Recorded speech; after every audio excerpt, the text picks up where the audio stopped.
Fascist Hasina দেশ ছেড়ে পালিয়েছে, আমরা অবশ্যই তাকে বাংলাদেশে ফিরিয়ে এনে গণহত্যার দায়ে বিচারের দায়ে দণ্ডিত করব। আমরা ছাত্রদের নেতৃত্বে এই অভ্যুত্থান ঘটেছে, স্বৈরাচারী ফ্যাসিস্ট হাসিনা সরকারের পতন ছাত্ররা ঘটিয়েছে। যেই ছাত্ররা এবং সাথে নাগরিকদের সাথে নিয়ে যেই ছাত্র নাগরিক অভ্যুত্থান ঘটাতে পারে, সেই ছাত্র নাগরিক রাষ্ট্র গঠনও করতে পারে।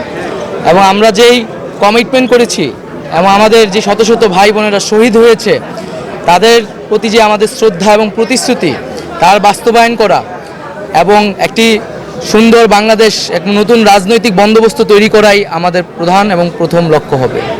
এবং আমরা যেটা বলেছিলাম, যারা এই গণহত্যাকারীদের সাথে জড়িত রয়েছে তাদের বিচার করা, এবং আমরা দেখেছি যে স্বৈরাচারী ফ্যাসিস্ট হাসিনা দেশ ছেড়ে পালিয়েছে, আমরা অবশ্যই তাকে বাংলাদেশে ফিরিয়ে এনে গণহত্যার দায়ে বিচারের দায়ে দণ্ডিত করব এবং দ্রুত সময়ের মধ্যে আইন শৃঙ্খলার পরিবেশ ফিরিয়ে আনা, মানুষের জীবনের নিরাপত্তা, মানুষকে নিশ্চয়তা দেওয়াটাই এই সরকারের প্রধান কাজ হবে।